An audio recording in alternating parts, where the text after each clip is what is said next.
I was like, wow, that was so powerful what you just said. Yeah. You guys are so amazing. What you said, I wish we had on camera, because that would have been like the perfect set of words to quote you on. But I am so humbled. I am so grateful to you. And I would love for the next, I would say, half an hour or so, if you would be so kind, that Emily, who interns with me, she's from Tufts University. I was from Tufts University in Boston. And so she is actually there in Boston, and I'm here in India, but she is going to be working on the refractive surgery series journal.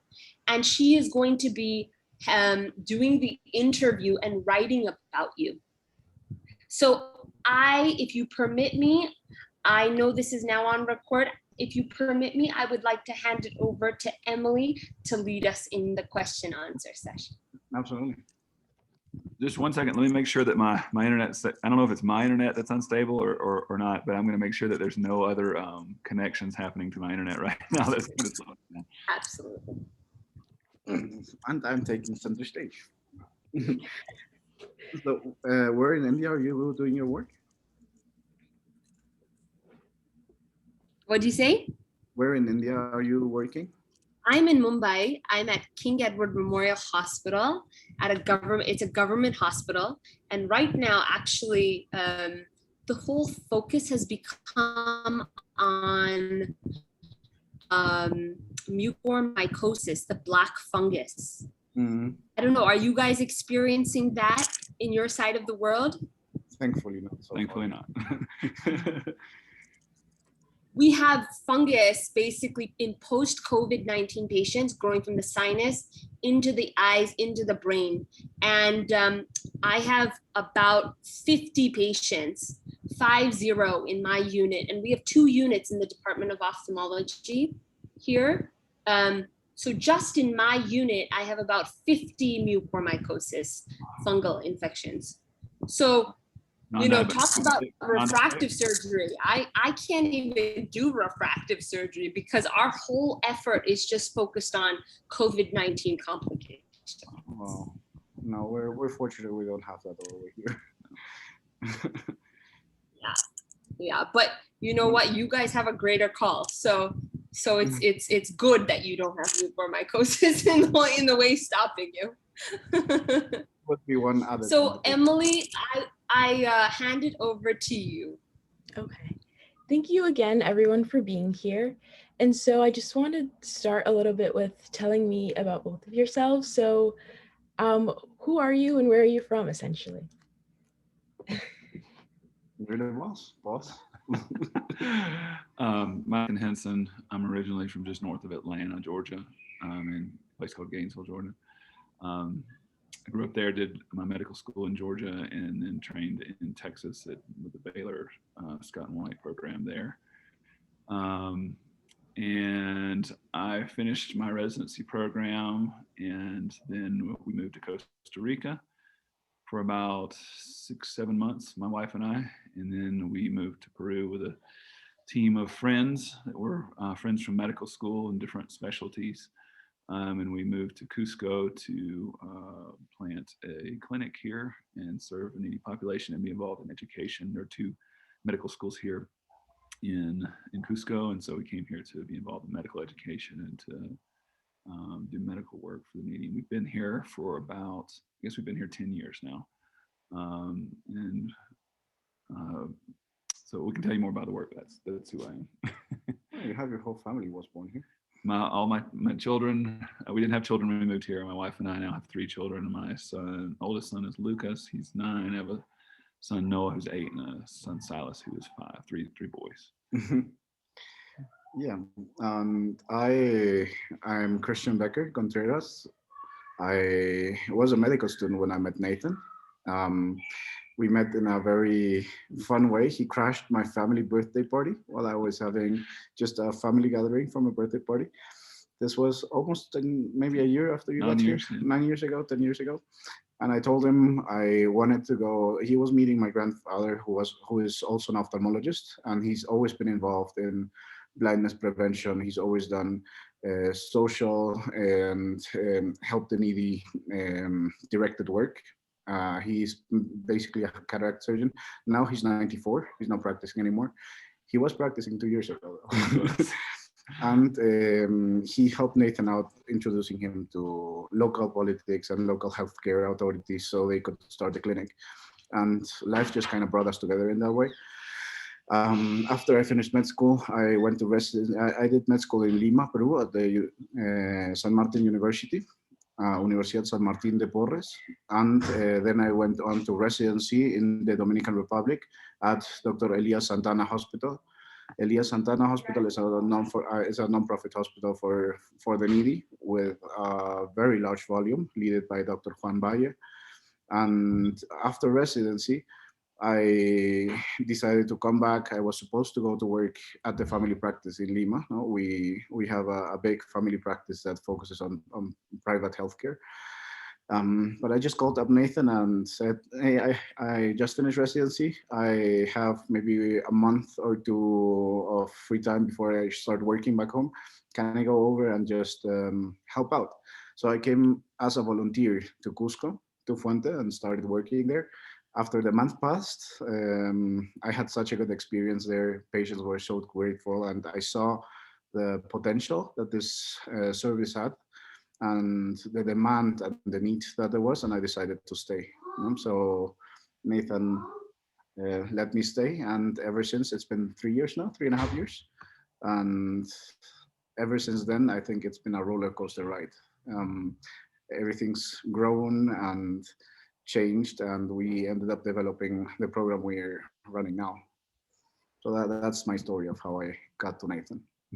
So Christian didn't mention, but his family is really, they've been pioneers here in ophthalmology in Peru for decades. The National Eye Hospital is named after his grandfather, Francisco Contreras. And so it's cool for me to see Christian pioneering something here as well, continuing that on in Cusco and really in the world. So I just think that's cool. No, that's us. That sounds really incredible. I noticed that you sort of mentioned, so from what you were saying, it seems like Dr. Henson was already working on this clinic, and then you sort of came in, Dr. Becker, later on. So could you talk about, first, Dr. Henson, your inspiration and your reason for creating the clinic, if that's sort of the right timeline, and then Dr. Becker, sort of how, can you talk a little bit more about how you met each other and how you sort of formed that connection and created? You started and how I made it awesome. Yeah, no, honestly, moving to Peru, I was thinking that we would, I had grown up, I'd actually come to Peru a few times working with orphan care. And it's something we haven't mentioned yet, we'll mention later, but and through when I was in high school and college and building homes for kids here in Peru. And then had done some work overseas in different areas in Kenya and Bangladesh and different places in South America. Sorry, my kids. Guys, hey guys, we're on a meeting, okay? Okay. And so I was really from my college and high school years, really felt like I was interested in doing international work. And my wife also was interested in that. She had spent some time in Belize during her. My wife is a nurse practitioner, and so when we decided to come to Cusco mainly because, as I mentioned, we're looking for a place with high medical need, but also where there was need for education, where there were medical training programs, and that actually was a hard combination to find. We kind of looked all over the world. At different places, and usually where the medical schools were located were the big cities where there was more access to medicine. So Cusco is a little bit unique in the fact that it has 2 medical universities and is very, very rural, and with a high medical need. So that brought us here. And when we got here, honestly, I didn't know what we were a little bit flying by the seat of our pants. And I thought we would be working in a small sort of one room. We had a 1 building place that we were going to be working in. Hopefully a slit lamp. And we're going to find a place to operate. And it was amazing. People just started to collaborate with us and work with us. And before we knew it, we, within the first year I spent, I'm sorry. The first year we spent just building the clinic. I spent the first 9 months just physically building the clinic with other people here with tons of wood and bricks and all kinds of things. So we just built the clinic for about 9 months while I was working on getting my licensure. And then got our licensure and began the work here. And we were able to, we now have I think it's about an 8,000 square foot eye clinic. And it's just really surpassed everything that I thought. And, honestly, Christian coming in was great. The first 7 years I was here, we were really focused, and we still are focused on primary, eye care.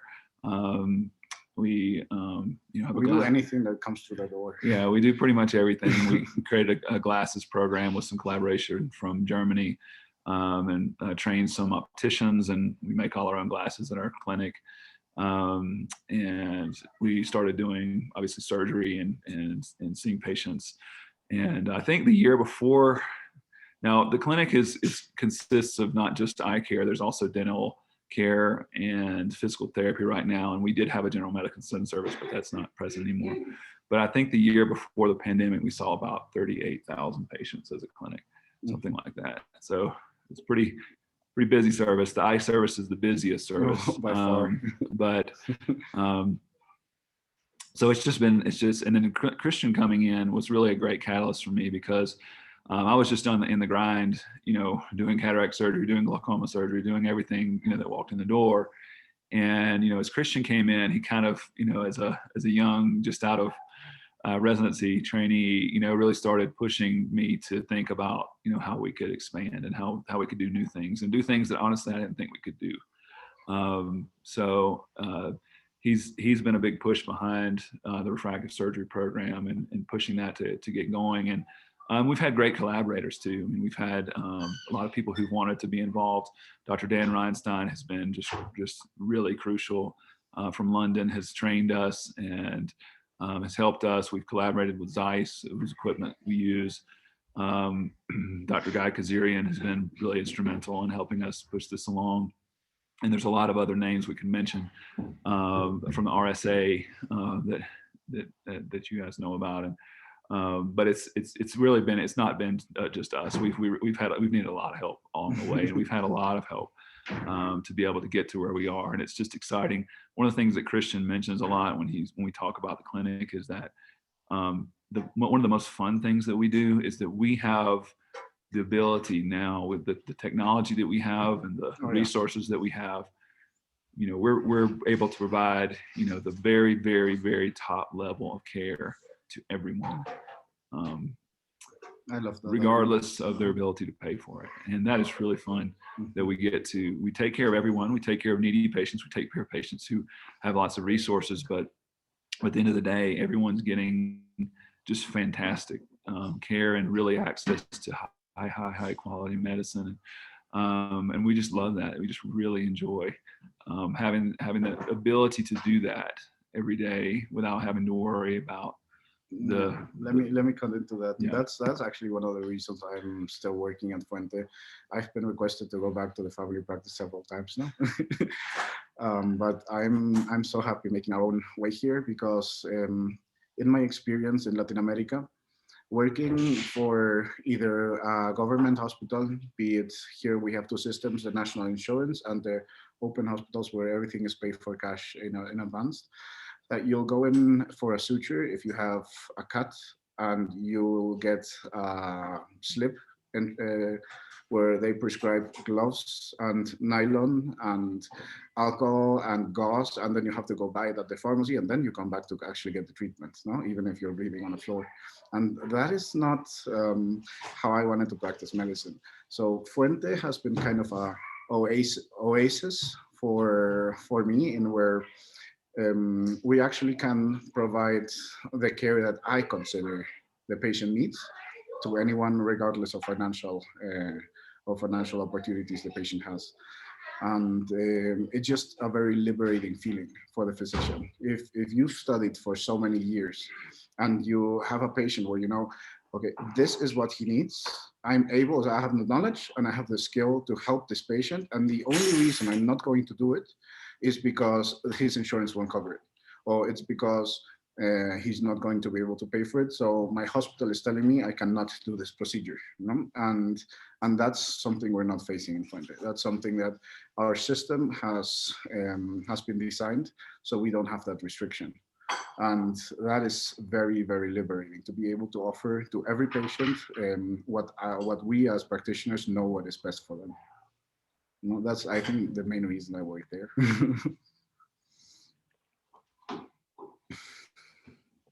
So I think that that's really admirable, and I think that's really great work that you are all doing. So again, thank you so much.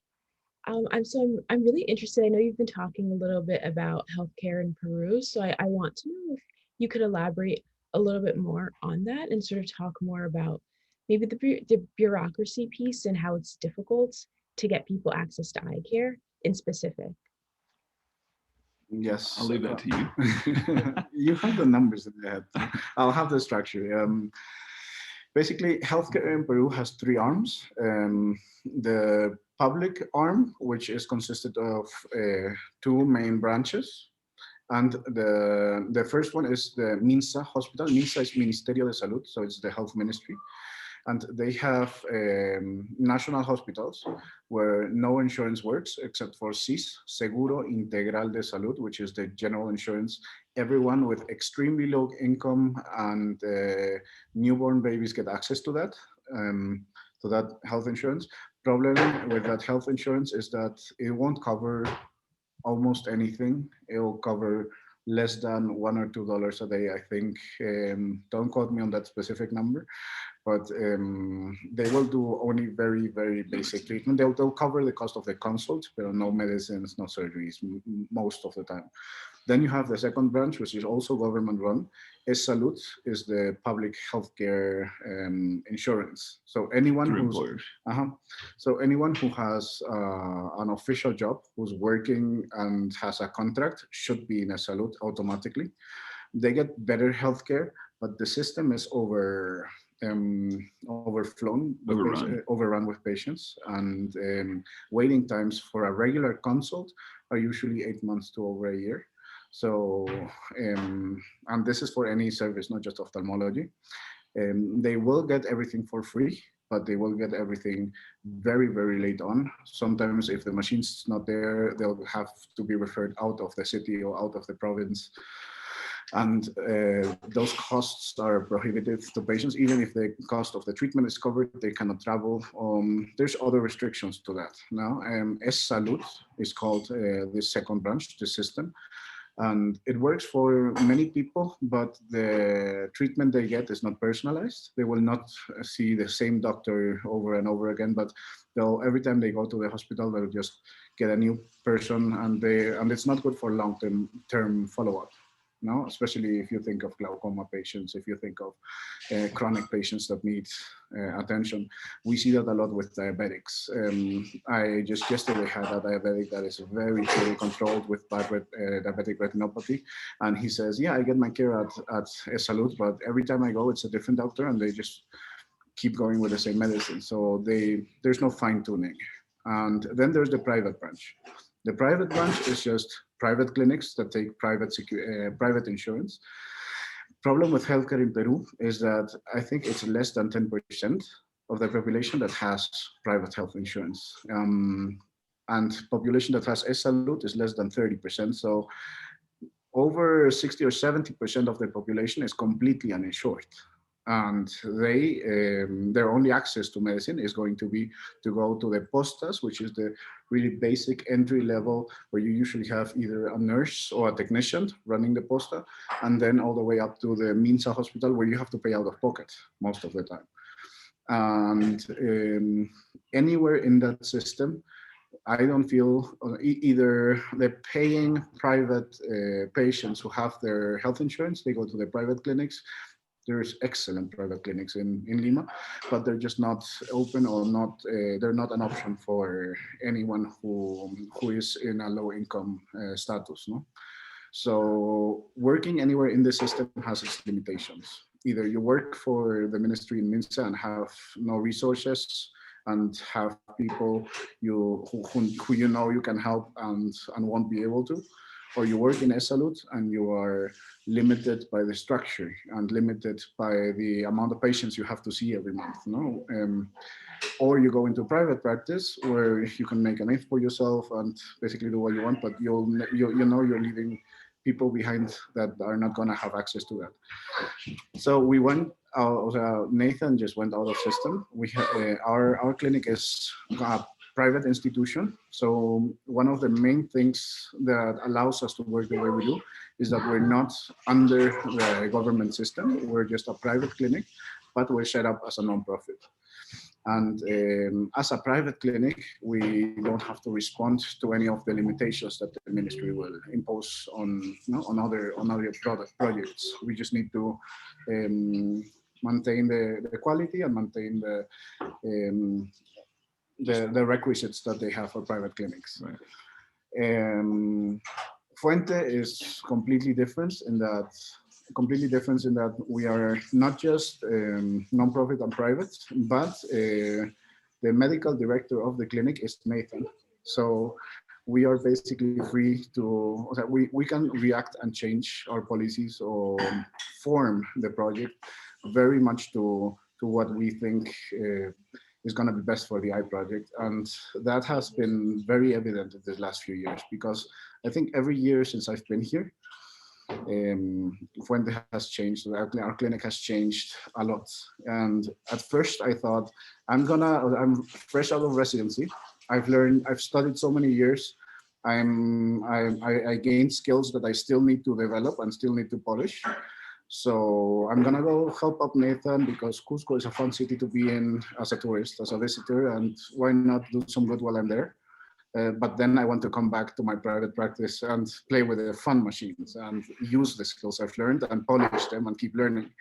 And my thought was, I'm gonna go to a mission clinic in a province where he's using a slit lamp and is probably doing MacGyver medicine with tape and paper clip to do surgery. When I got to Fuente, it was completely different. It was nothing like I expected.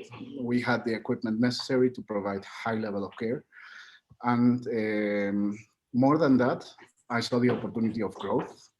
Nathan supported training. He keeps training himself, supported my training to go to courses, acquire new skills, develop our skill sets more. We've been acquiring surgical equipment. We've been acquiring new knowledge, and through the RSA and through different networks, we've acquired supporters that their main support has been training and knowledge that both of us needed.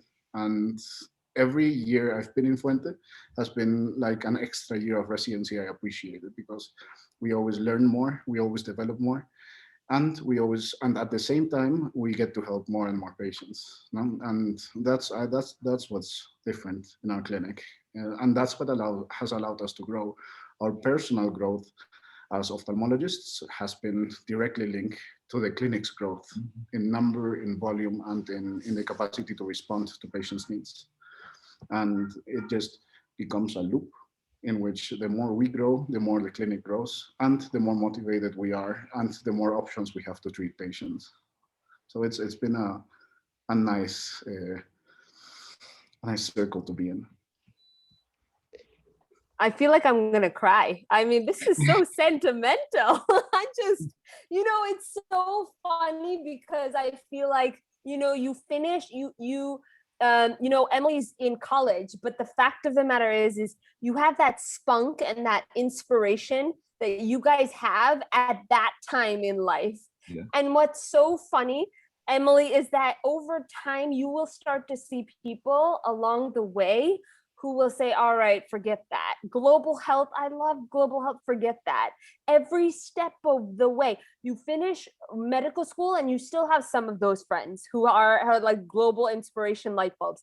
Then you go to residency and you have even less. Yeah. And then you go to fellowship and then they're like, all right, forget that, because we are about making money. We just are in hundreds of thousands of dollars of debt, and forget that idea and the dream is lost. And then the dream becomes that, okay, over the age of 65, when I'm about to retire, this is what I'm gonna do. What Nathan and Christian are doing, this is what I'm gonna do then. And it's like, you guys are like the global health dream. You have held on to that dream, that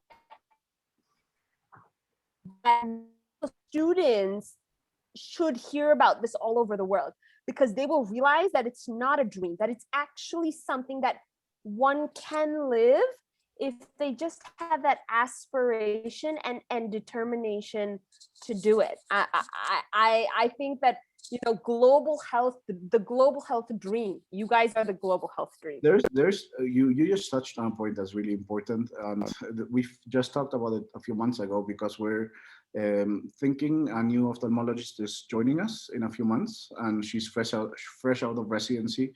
She comes from INO, from the National Eye Institute in Lima, and we're really excited to have her. But I think one of the fears that we needed to dissipate in her mind, and this has also been true in my experience, and I think this is going to be true for everyone you're talking about, is that when you're fresh out of residency or fellowship and you have a high level of training, going into global health or going into blindness prevention feels like I'm going to be working off of a MacGyver clinic, trying to make do with whatever we have, whatever resources we can get.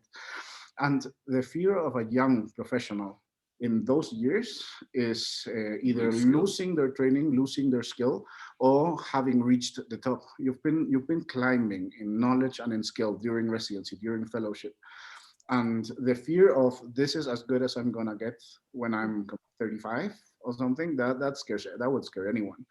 And this is this is an error of the mind, because what I have learned in Fuente is that you don't need to be in prestigious institutions, private practices with lots of resources to keep developing yourself. So actually, I believe our training, our level of training now, is comparable or probably better than most refractive surgeons I've had access to, and we're very, very fortunate to have that, to have gotten that.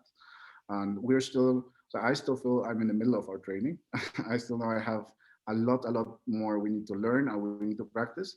But if I went into private practice in Lima with some of the most prestigious ophthalmologists in the country, I would be nowhere near the level I'm at now.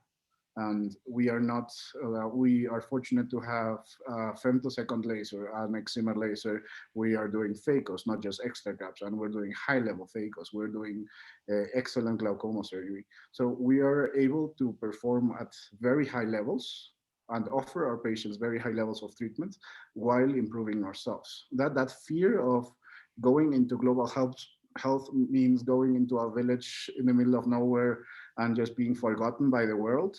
That's a burnout situation. You only can do that for a few years. Our model makes it sustainable so that there's growth personally to anyone who would train or want to be involved in a project like this. And there is growth to the clinic. And then there's the benefit to the population at the same time. So I'll make a comment here about the refractive surgery program in that sense. And one of the designs behind the refractive surgery program is what we're talking about to expand. And the way that works is, you know, the way we haven't even mentioned, the name of the clinic is La Fuente, which means the fountain or the source. He keeps saying Fuente. So, I'm sorry.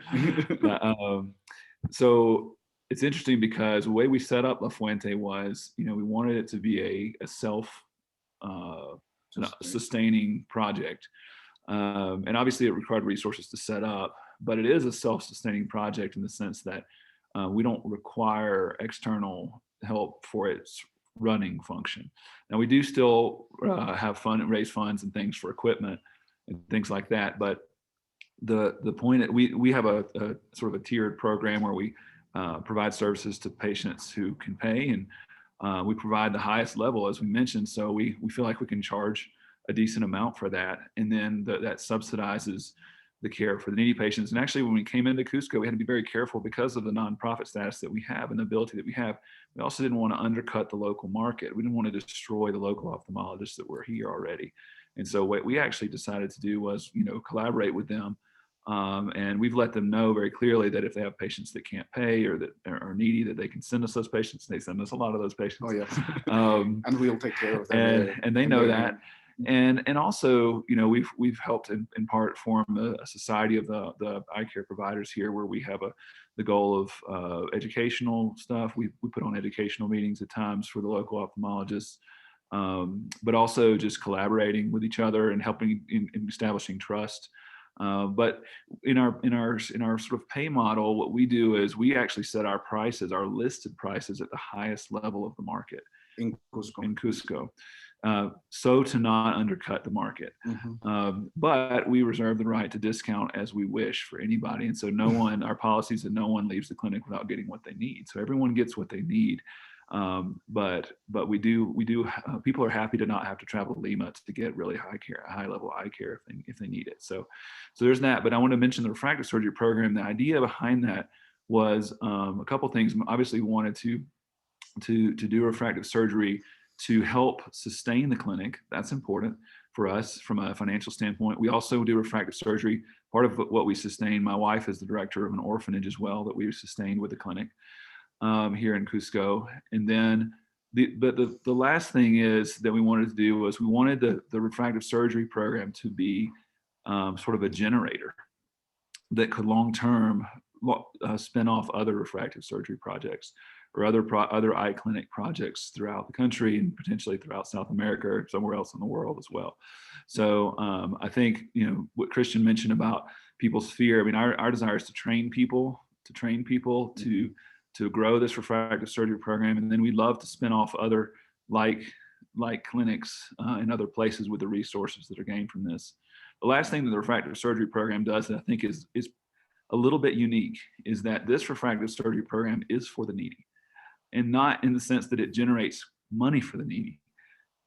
Also, it does do that, but it's for the needy. We're doing refractive surgery for needy patients, which I don't think is very common around the world. So we have patients, for instance, who make 300 soles or a month, which is about $100 a month, and they may want to get a different job, like let's say in the police force. To get that job, they have to have good vision. So we can do refractive surgery for them, and they can get that job, and they'll make 3,000 soles. So they'll have 10 times the income that they had before. And that changes their whole family's trajectory. And that can change their ability to have a piece of land or send kids to college or things like that. So I think one of the things that's a little bit unique is doing refractive surgery for the poor and using that as a mechanism for primary vision correction for these patients who either can't afford glasses or have trouble, having to get glasses repeatedly, and open up new job opportunities for them, open up new, and just quality of life, just improving their quality of life. So we're doing that as well. Either people who can't afford classes and even young people who want to go to college and are just not thriving because of low vision, either can't afford classes, have never been checked before, or manual laborers. If you correct the vision of someone who spends 5 hours behind a computer working at a bank, his life's gonna be better. But for manual laborers who have to deal with construction, with dust, with driving, now using masks and being able to get rid of their glasses, or being able to afford good vision without having to think about that, that changes their life, or the impact on their life is much bigger. No? So we try to use the refractive surgery program for both types of patients who pay, who allow us to subsidize blindness prevention, cataract surgery, glaucoma surgery, allows us to pay to help the clinic, but we try to use refractive surgery directly to care for needy people who need it, who need vision correction, and supporting the orphanage. Of course. And I think honestly, you said 38,000 people came to your clinic last year. So I also think that also speaks. Not last year. Pandemic threw us off. Yeah, before pandemic. That makes sense. But I think it also just speaks to the general need of the people in Cusco. And I think that's really incredible. So are these people who are from Cusco, or are these people who are from regions outside and they just sort of hear about what you've done and they want to sort of take part in it? How are you sort of reaching out and getting a wider base of people? In the beginning, it was mostly people from Cusco, but the work Nathan has done. Nathan has been here for 10 years, caring for the needy, doing his best for every patient, and word has gotten out. I have the feeling he always tried to lay low in the beginning. He was a foreigner opening a clinic and caring for the needy. So that in a Latin community can raise a lot of red flags for other ophthalmologists, be it como the foreigner or the American who wants to come and do free socialist medicine or something. And he's been really careful, and he's mentioned this, not to undercut the market. We actually have very high listed prices, and this is important for a healthy ophthalmology market. Nothing runs if patients want everything for free, and no project can have free care forever, continuously. One of the main objectives of Fuente is this is not a project that has only a short lifespan. This is not a 5-year project to help out the population and then leave and go back to the States. This has to be sustainable, and this has to be able to keep taking care of people, hopefully forever, as it grows and as we have more people and as we train more people under us. And I lost my train of thought there. What was she asking? you were talking about other people from other areas. Oh yeah. So the way Nathan handled the clinic for so many years, the word got out even without a lot of marketing in the beginning. And Fuente's name, I think, is really, really recognized in Cusco. Now we're getting people from all over the country. Cusco is in the southern part of the country, but we get people not just from the regions around ourselves, but we get people from the jungle, from the Amazon, from the coast, and we get people from the north part of the country who just come to the clinic because of the reputation that it's built up. And we have some people even traveling internationally. We have people coming from Chile, coming from Argentina, coming from neighboring countries. And for the refractive program itself, we've operated on people from Europe, we've operated on people from the US, from Belgium, France, from the UK, who have faith in us and who have confirmed that we actually have the same capability to do with the same machines and with the same standard of care as if they would over there, And I think the joy of those people is that they're getting the same quality of treatment with the excellent result, but what they're paying, they're contributing to local health, and they're contributing to a good cause. So those are people who we love to take care of too. Okay. So I think that that's a really interesting piece that you're talking about, that you've sort of gained this like international recognition. So I would say you guys are unsung heroes, or maybe the people are finding more about what you're doing. And I think that's a really, really interesting piece of sort of your work, even though it is very, very localized. And I think that's really important too, that you are gaining the recognition for that. And so I know you've touched on this a little bit, but just to clarify, is your target demographic anyone, or are you really specifically focused on just the needy, and then other people sort of come in because they see that there is space for them too? So our target demographic is the needy. But as Christian mentioned, in general, there's no nonprofit without for-profit. It's very difficult to accomplish. It has been done. I mean, there are plenty of examples of clinics around the world who have done a lot of free and very low cost care without a sustainable model that disappear. And we want this clinic to be around for 200 years. We don't want it to go away. And so there is a need for sustainability. And I think that if you want to aim, or this is how I feel, if we want to aim at the needy population, we need the whole population. It also, there is actually a bigger message that we try to send as well with the care, that is, we don't separate out people in our waiting room. Like, there's no like nice, paying patient side and non-paying patient side. we actually really enjoy the aspect of everyone knowing that everybody in there is getting the same thing. And maybe there's probably some people that don't like that, but we like that, and we like the people knowing. I think it's a positive message for the people who come in who have resources to pay, to know, and they know that they're gonna get a fantastic product, fantastic experience, and they're going to help somebody. And that's one of the things that, as we've operated on people from around the world, we have people that have come, like I said, from other countries who've had surgery, and they know they're going to get SMILE, they're going to get their refractive surgery, and their SMILE is going to help pay for someone who's blind to see again. So that's it's a powerful experience to be able to see again well, but also to know like you're really helping somebody with, and that happens locally too. We have people locally who know that their resources that they're paying are helping for a needy population. So our focus is the needy as the end point, but we do take care of everything. We don't deny anyone care who walks in the door. I'll go one step further with that. One of the problems Cusco as a region has is that there was not a lot of technology before, and there still isn't. So we do have other ophthalmologists in town. Cusco has about 21 ophthalmologists, 15 that are In the region, that are working, not in the region, and 20 in the bigger region. But they are nearly enough for the population.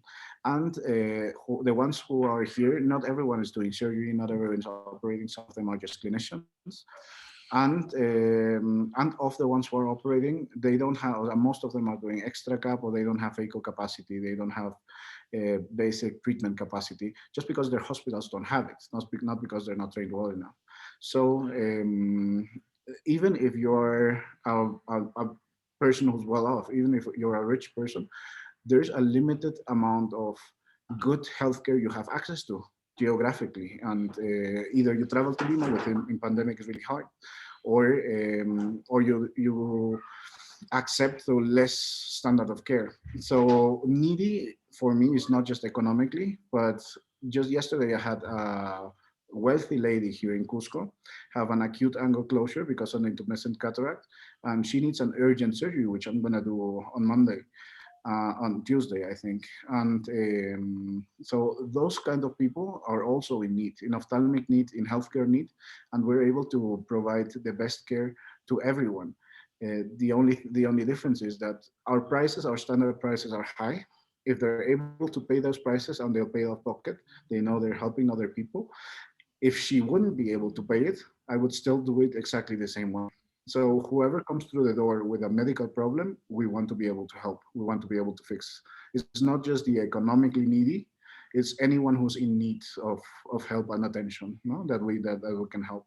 And if of those services that we do a really good service, we can get economic remuneration that goes to help those who can pay for their own treatments.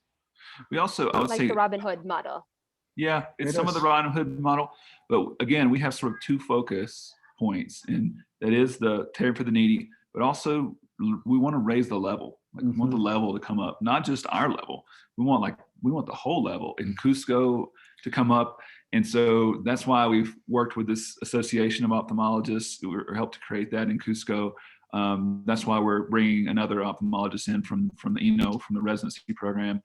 Like, we really want to be involved in training. And right now in the refractive area, we're still partly in training. So we're working on that. But our hope is to be training refractive surgeons, coming through our program for years to come. So it's a focus on the needy patients, but a focus on the need of raising the level in eye care in general. Mm-hmm. I think, sorry, Emily, I'm just so excited that I just have I think one of the things when you talked about the waiting room, it really lit up a world statement that really touches my heart, because the idea that someone who's poor and someone who's rich, someone who's Black and someone who's white can sit in the same waiting room and not have that distinction and not have any sort of boundaries, and you guys set the rules that no, everybody is the same, is a world statement. It's a world statement of peace, because where I work, we work with the underserved, but where I have seen things happening, I have seen the poor in a very separate place than the rich.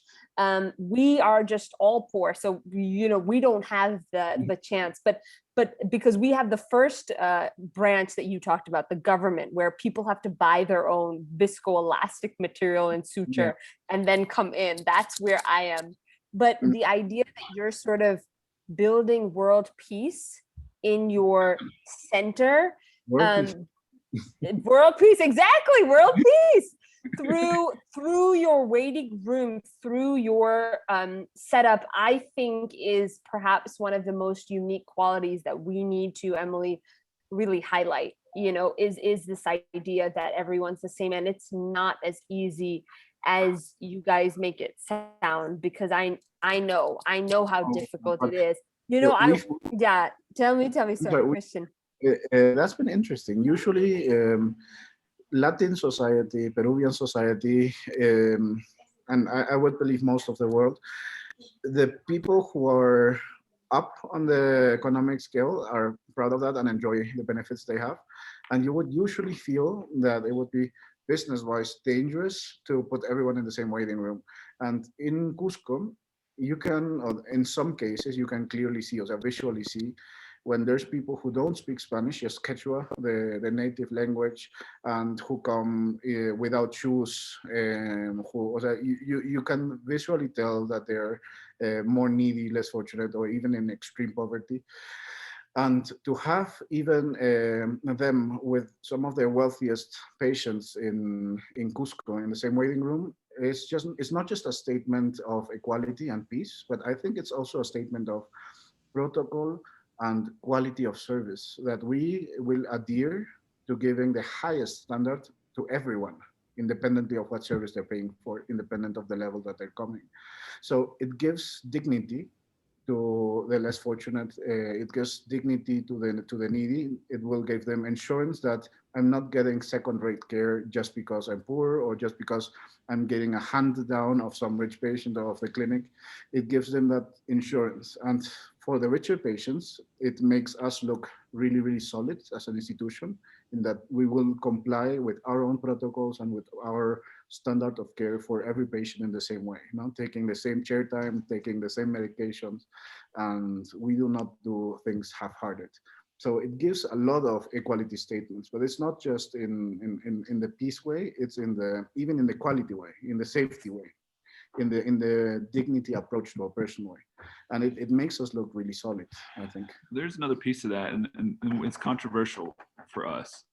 We did mention we do see a lot of patients, but we see probably half of what we could see. We could see a lot more patients, and we have a long waiting list too. We could be booked out for a year solid, easy.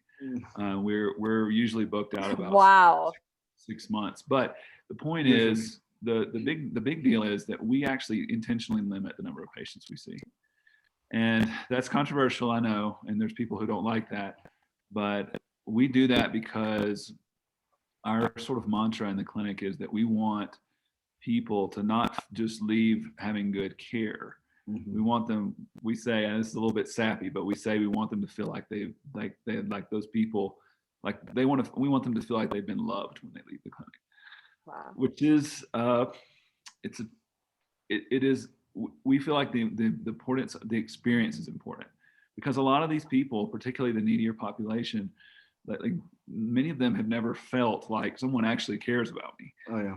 And so the vision of the clinic is high quality, it is excellence, but we limit the number of patients that we see so we can take the time. Well, we see 30 patients a day each. No?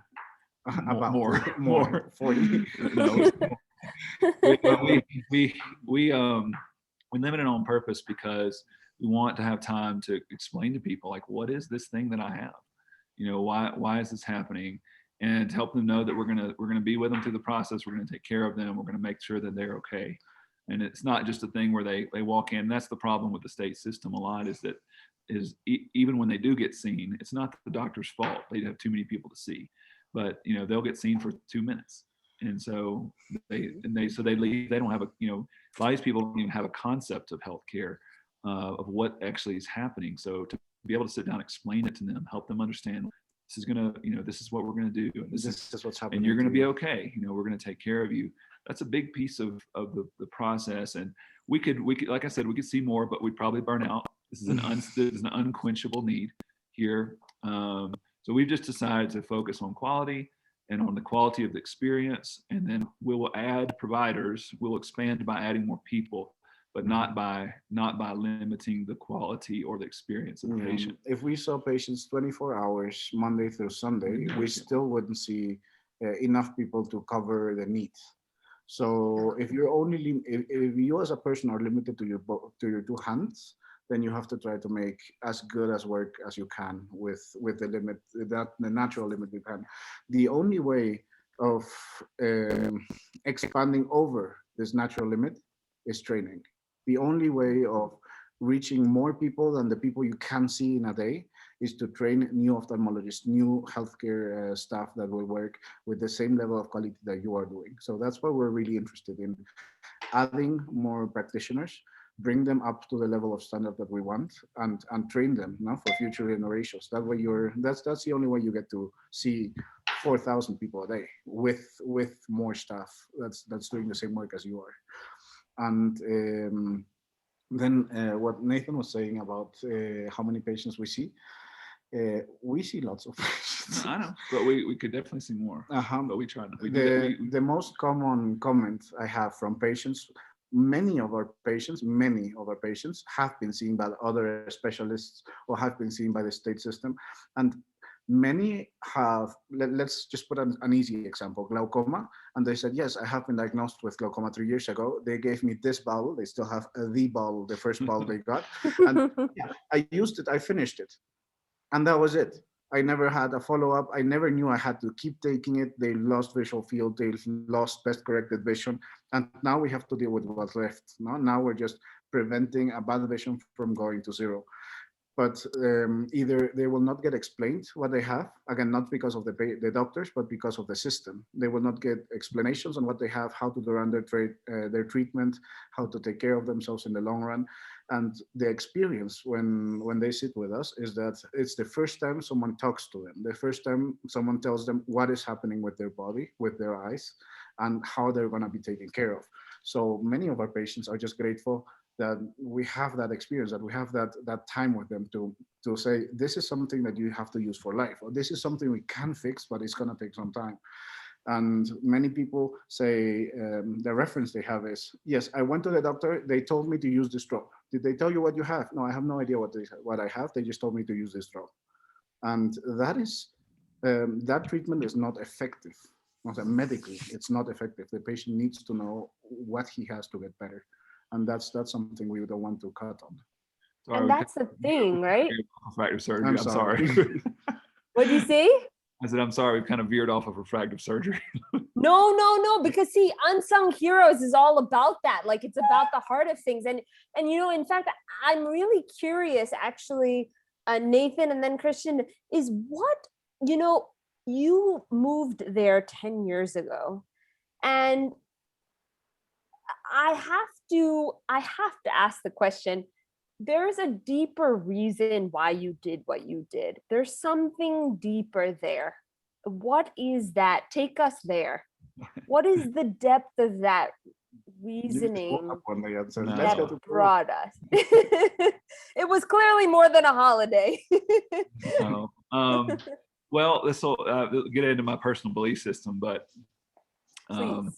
I believe that that every person is made in God's image. I believe I'm a Christian.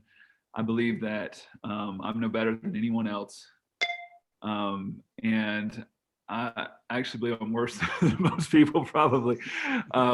And I believe that God's given me too much. I've been too blessed in my life, and much more than I deserve. And I saw that. I was fortunate to get to see a lot of that as I mentioned, in high school and college, and getting to expand my vision of the world and seeing what was really out there. And I just thankfully was with a group of like-minded friends, and we just said, we really need to take these skills that we've been getting. you know, obviously all of us who are in medicine, we've worked really hard and there's a lot of work there, but I don't see it like that. Honestly, I very much see what I have as a gift that's been given to me, an opportunity that's been given to me. And so for me, it's a stewardship of that gift, to be able to use that gift to serve other people. And like I mentioned, I've been helped along the way too much. Like it would take me an hour to mention all of the help that I've received in my life, things that I don't deserve. And I just feel a deeper calling to, like I said, I feel like that deeper thing is that I feel like I've been deeply loved, and Other people need to feel that too. yeah, I want those other people to feel loved. That's why I tell our staff in the clinic too. I tell them, I say, you know, we're fortunate. We've been kind of railing on, like we can provide a really high level of medicines. That's awesome, but we may not always be able to provide the highest level of care. That may be we may have a limitation, but we can we may not be the best in the world always at taking care of someone, but we can be the best in the world at loving people. Mm-hmm. There's I think there's a mantra we have. First, my personal mantra that I've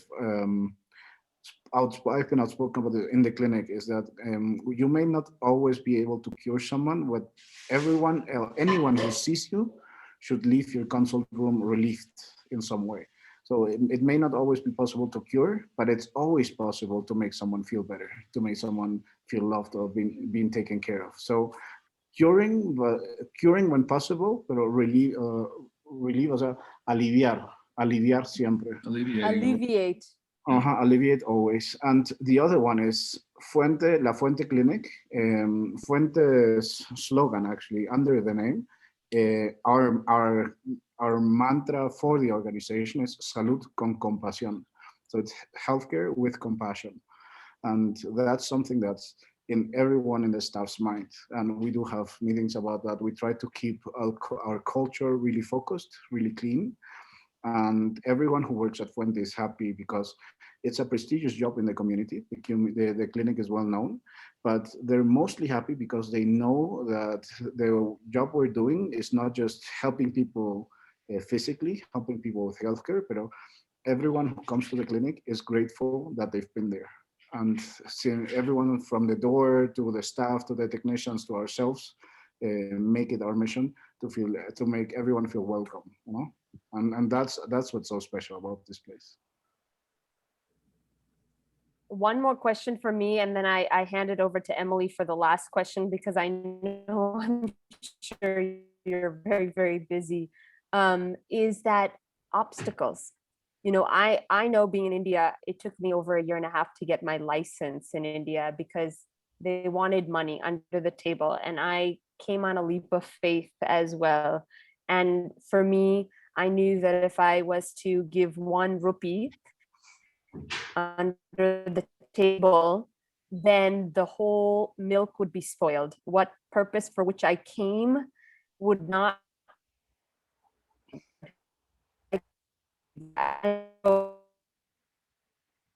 Family saying you have to do this. I could not. I said I cannot.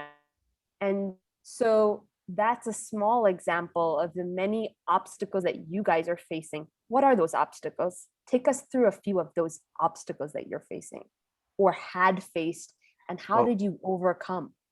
You got here when it was nicer. I got here when it was nicer.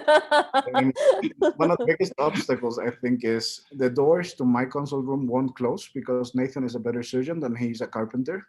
And he don't. It's true. I didn't make the doors. No, I think in Latin America, there is corruption. There's always someone who's going to want something under the table. There's always someone who's just going to be envious of a good project that serves people, where there could money be made for other people without scruples. But most of those, Nathan has very elegantly avoided, just having no strings attached to the project. So we're not attached to a big international organization that will require this or that, or that will have too many requirements on it. The reason Fuente has been successful, or one of the reasons I think, is because it's private, it's privately owned. On the board is basically still the founding members that have always had the pure vision of helping people. And it's never diverged from that path.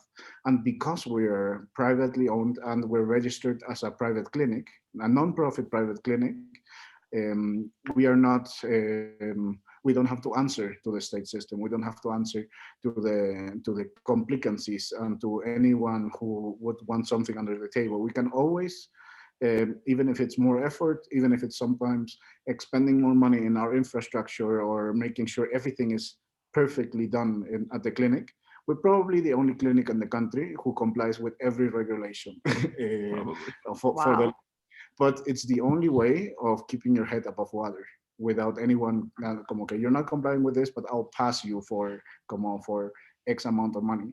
The only way of being safe from that is doing everything perfectly and legally, no? And that's, Nathan has been doing that for years now. So there have been a lot of the obstacles that you talked about.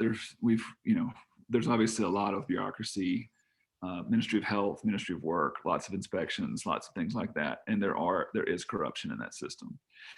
You know what's been the thing that's been our saving grace is just loving people well, because you know what, all those people who work in those places are patients of ours. They're our patients. They come, and their to parents inspect. are our patients. Oh yeah, they and come their to cousins inspect. are. Make them your patients. This is the way you get. We will get an unopinionated inspection because someone pushed it onto us, or for envy, or for whatever reasons. But we'll get a lot of inspections.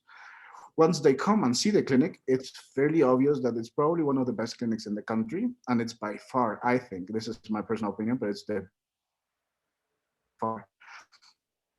These are people who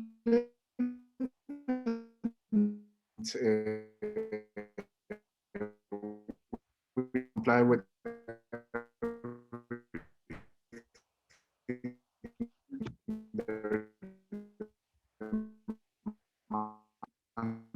always be, how can I get an appointment before they go? These are the inspectors and something. We'll help them out with that. We'll see their families, and they just they're here. You realize long Okay. We got Emily back. Yeah. No, we faced a lot. It took me 18 months to get licensure, like you mentioned. It was a very challenging process. Building the physical clinic was a very challenging process. All the bureaucracy to get it set up. But again, I think we're very fortunate just to establish good relationships. Relationships are so important.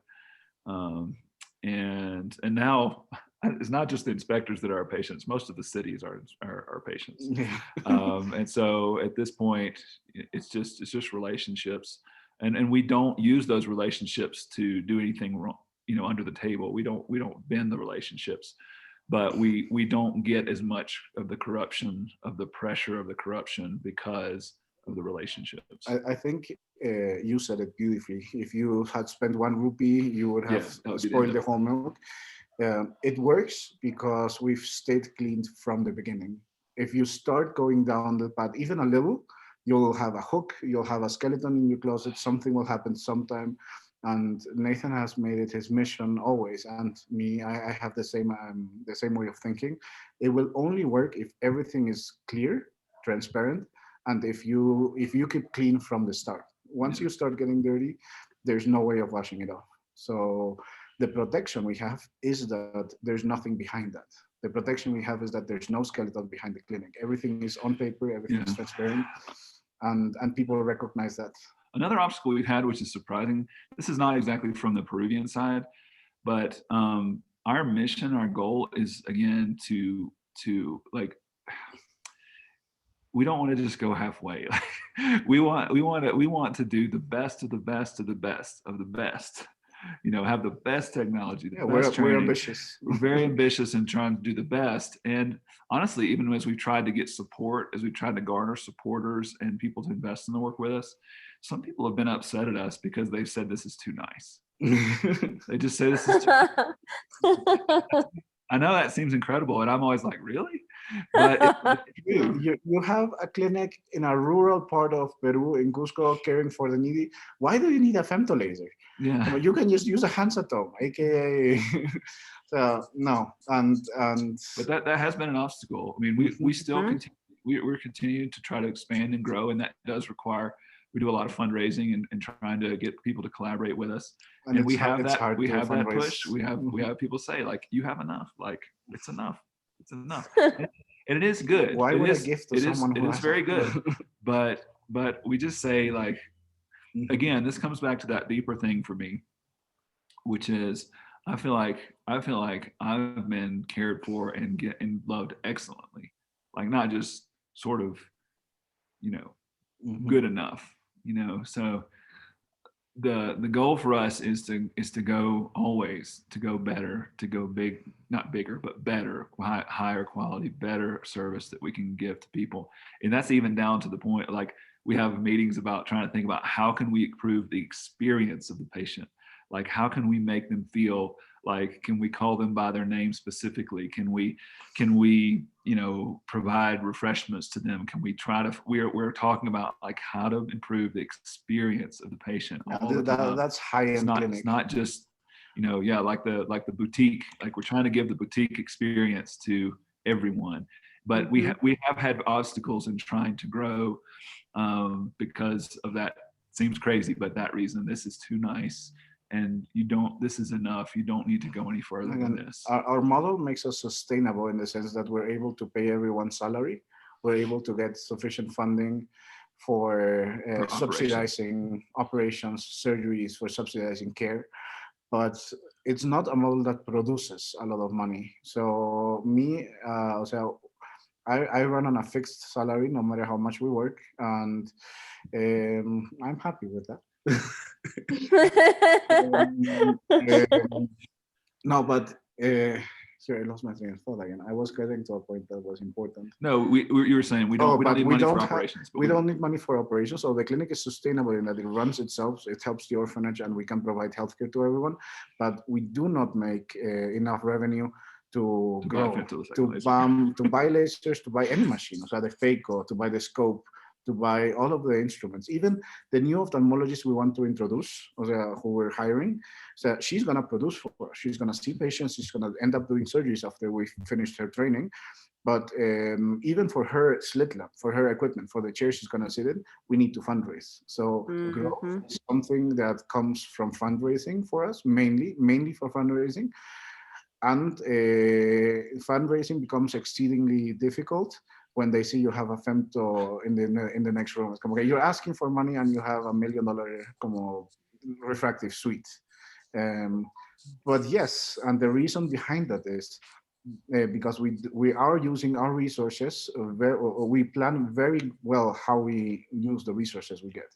And we're very happy with the way we are. So we're fortunate and we're blessed that we have been able to acquire the equipment we have. And it's being put to use in the best way possible. So every piece of equipment we have in the clinic is being used to its fullest, helping everyone, every kind of patient, wealthy and very needy patients. And the more equipment we get, the more good and the more impact we will do. But that has been a challenge. Yeah, we're set up in such a way that none of the controlling parties can benefit financially from the clinic ever. The constitution of the clinic states that clearly. So like I can't get it. I have no financial interest in the clinic. Yeah, Nathan makes zero from his work. And the board members can't have any income from the clinic. So it just again makes it all of our clinic, all the money that we make gets reinvested into caring for and paying workers. That's it. That's the only thing that we do. And if we're able to buy technology, we do, but ophthalmology equipment's very expensive. So. It's very expensive, very expensive. So we kind of focus more on investing the income in caring for the needy and then we fundraise for the equipment. Okay, got it. Over to you, Emily, for any last questions. Oh, sorry. What were you saying, Christian? No, I can't remember. Now, that model has brought us to a slow, steady growth. We've grown slowly in the way that we've acquired new equipment, acquired new skills, but it's a model that allows us to always be producing results for patients, no? And it allows us to be sustainable.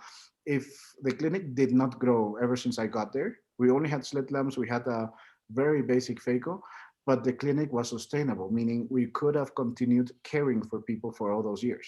It's a blessing, and it's very fortunate that we got financial aid, we got equipment, we got to grow and to provide better and better service. But the model is established for sustainability. It doesn't allow us to grow as fast as we would like. We cannot buy a second clinic. We cannot buy 10 refractive units or something, but it ensures sustainability and ensures continuous operation of the clinic. It's a good base. We have a good base to launch on.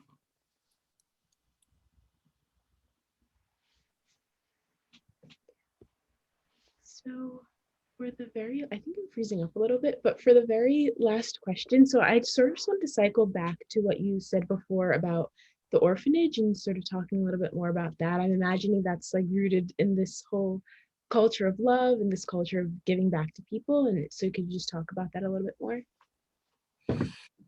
Yeah. The orphanage that my wife directs is called Casa Josefina. It's called the Josephine House. And that was started when we moved here. It was about around the time we moved here with some friends. That's Keith and Ruth Pallison. There's just a lot of need here, and there was a lot of times, especially in the developing, in the more needy communities, the Quechua communities. They just don't have enough resource to even take care of all the children, and so there are a lot of abandoned children here. And again, that's mostly related to just poverty. And so it's a huge problem here. There are, I think in the region, there are about 70 homes of that type. And so there was just a thing where the need was so obvious. And so my wife has been working with that couple who started the orphanage, and then they, not too long after we got here, they handed it over to us. And so my wife has been directing it, I think, for the past 6 or 7 years. And it's just a passion of ours. We love kids. We love taking care of these kids. And it's the same type of model. The house is very nice. We really try to make it feel like a home. Not an institution. It's not an institution. It is a home. It's like I could send you a picture of it. It looks like one of these like South like Carolina houses or something. It's like, very nice. And we are limited in just by resources, the amount of money that we have to how many kids we can take care of. Generally, we have about 20 kids that we're taking care of at a time. It's the only home in the region that will take newborns and babies. So it's usually mostly newborns and really, really young babies. It's really usually younger kids. The problem with younger children is that they're more expensive. So most of the homes in the region won't take the younger kids because of formula and diapers and number of caregivers. I mean, I've had a newborn before. Caring for more than 1 or 2 newborns is like impossible per person. So we have to have a lot more providers, a lot more caregivers there per child to be able to take care of newborns. So, but we saw that hole in the system, and so we said we're going to primarily take care of kids between 1 and 3. And then we know that the best thing for them is to be in homes if they can be in homes, and not we love them, but we don't want them to be there forever. And so we've invested a lot of money and time and lawyers and social workers and psychologists. And the system here, again, the bureaucracy of the system for adoption is also very difficult. It normally takes, if you don't have many resources, you don't press hard, it can take 4 or 5 years to get a child adopted, even as a newborn. And so we just said we're going to invest a lot of resources and a lot of time and personnel into we're going to push the system. And so my wife is she's amazing. She has pushed so hard. And so we're now getting kids adopted in, under a year, which is still a long time, but we're the fastest, most adoptions in the region for sure. In the country. I don't know if it's in the country, but it may be. Definitely in the region. But we push very hard to get these kids into families. And so that's been fun. I think we've had about 150 children that, I think that's about right, 170 maybe, that we've helped push, get through the system and get into better situations over these years. So the question about orphanages is, how do you keep them sustainable? And the answer is, like, you can't make the kids work. Kids can't work. So especially small kids. So we said, hey, we've got this amazing tool in the clinic, and that can generate resources, and that is local, that's local, and it's not external. It's not from, for funding from outside the country. Can we make this the way that the orphanage is always sustained? And so that's why we created that link. And so the clinic is the sustainer of the orphanage long term. And I think that's a more natural, more organic way to do it. And then we're also, my wife is really working hard on trying to get sort of a healthy, it's kind of like foster care, not exactly that, but trying to find a way to screen good families so that kids, our challenge is we're just limited by, we can't take care of, hundreds and hundreds and hundreds of kids right now. And so we're trying to find ways to work with the government to even change the laws here so that families, like good families, can begin to take care of these children, while we also press on their adoption processes, trying to get them adopted. So anyway, it's complex, but the orphanage is a big piece of what we're trying to do. The idea of the orphanage is a clinic, though. It's dangerous to have a big project rely only on external funding. Right. That donors, there's some donors that will help you for a year. Some will just be one time. Some will be continuous, but you never know when circumstances change. So 1 year you can be really well off, and the next year you have a pandemic globally shutting down economy, and some donors will have to retreat their help. So the only way of safely doing a project that has to be continuous is having it to be self-sustainable. And the only way to make an orphanage stay sustainable is to have a sister project that helps it out on a regular basis. It's one way, yeah, for sure. Mm-hmm. So the clinic provides for the refractive surgeries, the clinic for the poor. It provides for other eye surgeries for the poor also. Yes. It provides for anyone who has eye care needs for the poor. It provides for the orphanage.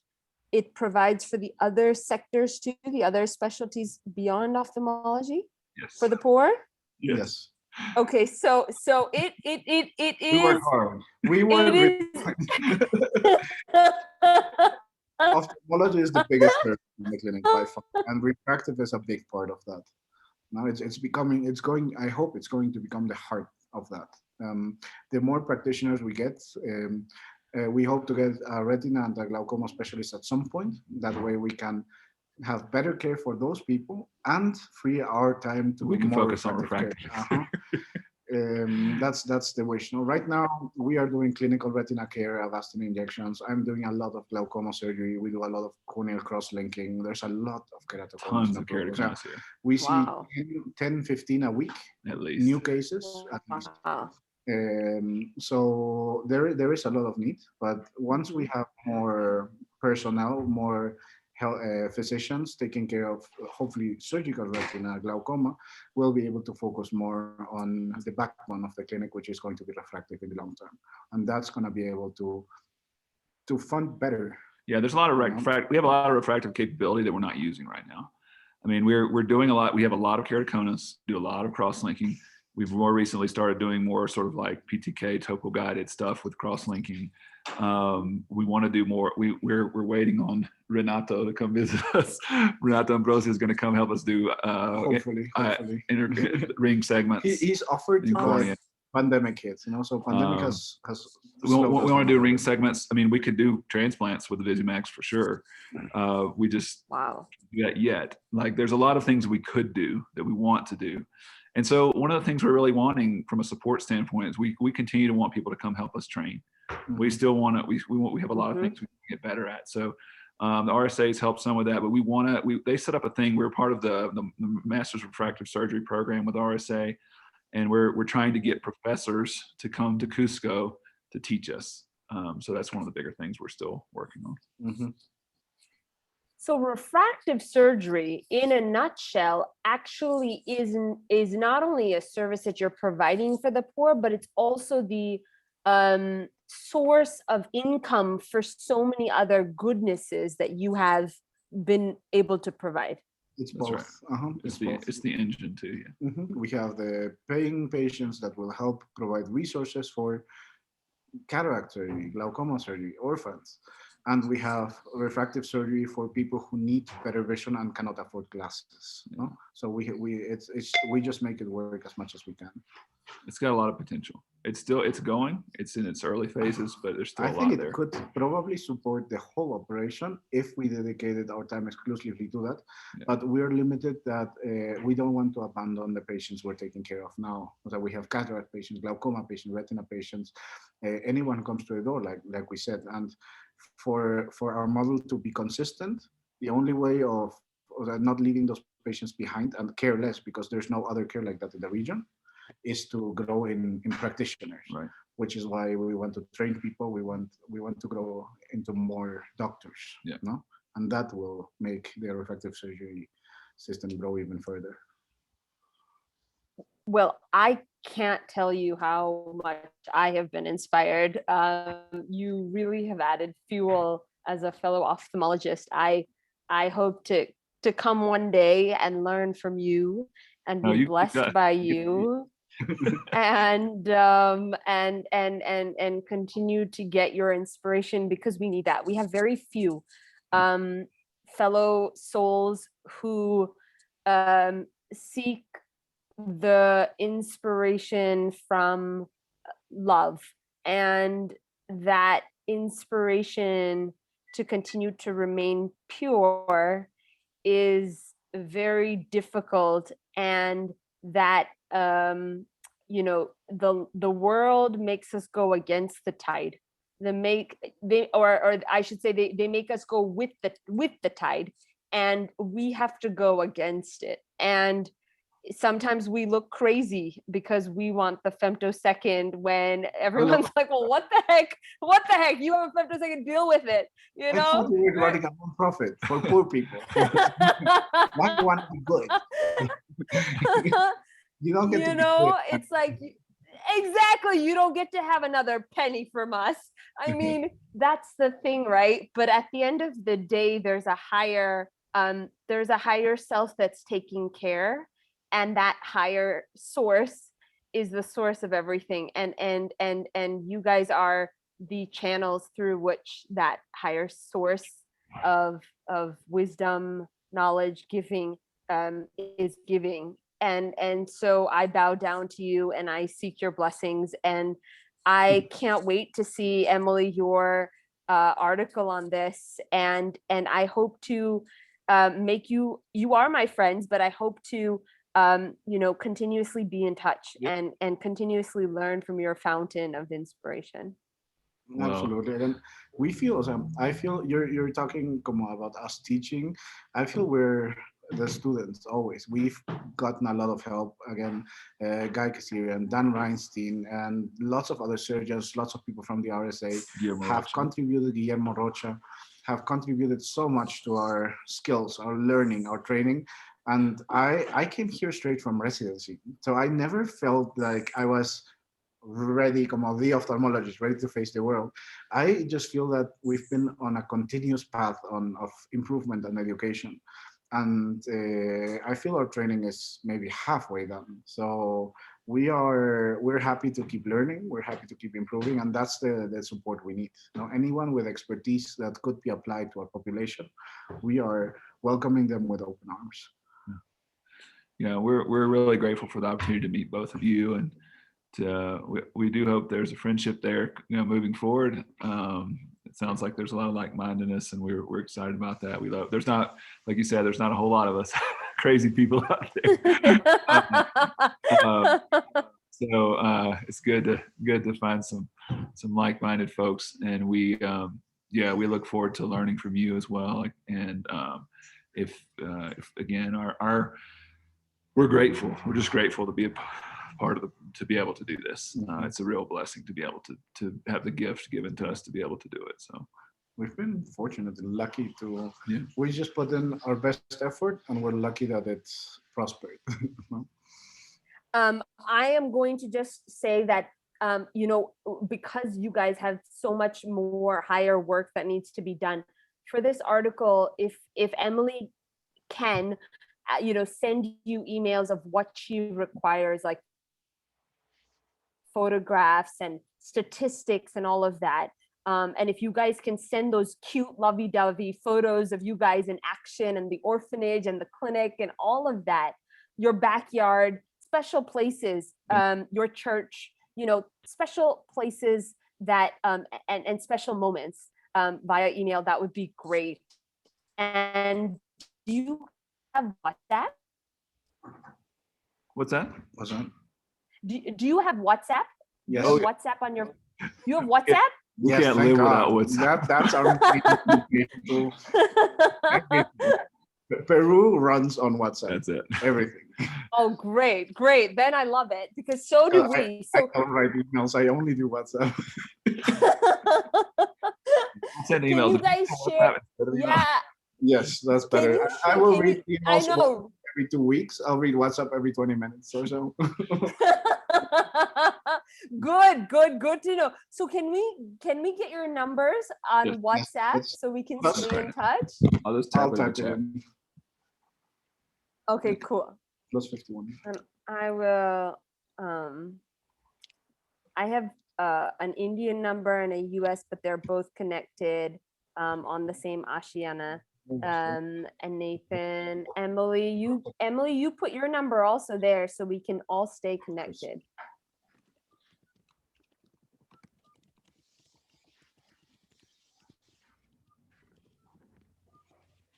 Oh, beautiful.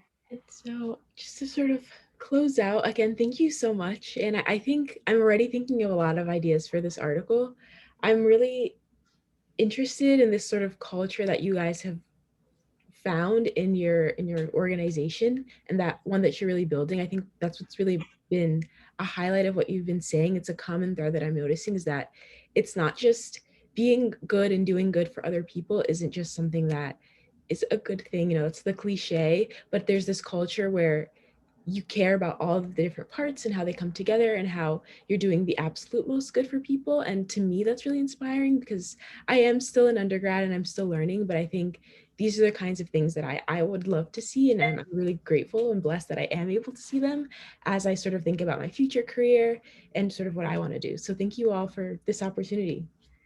No, if we can help you anywhere along the way, we'd be happy to. It's a pleasure. Much. Yeah. So I will be reaching out as Dr. You never know. Emily may become I was going to say, you never know. Emily may become a refractive surgeon and join you in Cusco, 20 years from now. Yeah. We'll go ahead and just make that. You can sign in our next meeting.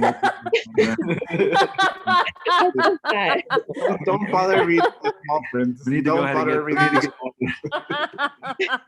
get that in writing. No, when I met Nathan, I was still a medical student, and I wanted to go into emergency medicine. I had either emergency medicine or ophthalmology in mind. Ophthalmology more for the tradition of a family. And what I've learned, the biggest thing I've learned since I've been here in Cusco with Nathan is, thank God it's not my plan that's been we put in the effort, we just walk what we have to every day, but life has steered me far away from my original ideas and original plans, and I couldn't be happier than it did. So I think God's plan for me has been so much better than anything I could have thought for myself, by far. And I'm grateful none of my plans got through. Amen. Life will steer you into very interesting directions, and you just have to make the best of it. But yes, if you want to come come operate down here. Let's I love that. Well, thank you guys so much. I'm going to ask Emily to stay on the line, and Nathan, Christian, you rock. I am so excited, and we will be in touch, and I will let you know more about the series that is coming forward. We're also hoping to build a WhatsApp global refractive network. Yeah. I don't know if you guys have any of those WhatsApp. Is there such a WhatsApp group going on already in the world connecting Africa to? We have individual groups, but we don't have a big group. We have individual groups with a small amount of surgeons sometimes, como specifically to talk about patients or specifically to talk about something, but there's not a forum yet. No, we do that with RSA some, but a little bit with RSA, and we do that with other types of things. I have a group of friends who would like to talk about cars and stuff. So there's not no such a there's email forums. I think I'm not a part of any because I'm really bad at emailing, but those forums work. You just need the right people to be active. And I think that's a great idea, though. That'd be great. Mm-hmm. Yeah, I mean, it won't take long, but the idea is that we unify global and understand, okay, yeah, you know, I just dealt with this government problem here in Namibia. How do I handle it? And then you guys chime in and be like, well, this is how we do it with love, you know? A little inspiration when we're going against the tide is always helpful. You should just it does help. It does help you to know that you're not alone. Oh yeah, especially this type of work. Well, you know, everyone's doing refractive, everyone's doing healthcare, you sometimes feel you're the only one doing this type of work, and geographically you're so far apart because our work inherently sends us to far away regions or very sparse regions. So we don't get to go to an AAO every year and everyone sit in one room physically together. We sometimes hear that there's another project there or something AAO Global Refractive. We need a meeting. But you should just start a WhatsApp group with 1 or 2 people and start adding people as you know them, as you go the way, and let it just organically grow. And organically just call yourself the center of the global initiative, and you'll become it at some point. Yeah, we have to become the center of ourselves first, don't we? We have to be centered and grounded in our own self. But I think that with this inspiration of each other, we would definitely help grow that inner path more and more, because you know, like you guys said, it's like-minded souls and like-minded hearts. So we'll be super excited to see just how many of us there's out there, you know, that in 1 year, in 5 years, more people will join the group, more people will join us, and we'll just see every good example around the world working. And like you said, it gives you more fuel. It gives you hope, and it gives you the idea that it is working, it is changing, it is making an impact globally, not just to the population you're working on. And that makes you less likely to burn out. Am I just swimming in an ocean and will never reach the shore? And then you feel no, there's people everywhere, so you're fine. I love it. I love it. Well, thank you guys so much. Have a wonderful, wonderful weekend, and be in touch. All right. You too, Jenna. All right. Good to meet. Emily was gonna ask something. Oh, Emily? No, thank you. Bye. Okay. See you. Thank you so much. Bye, guys.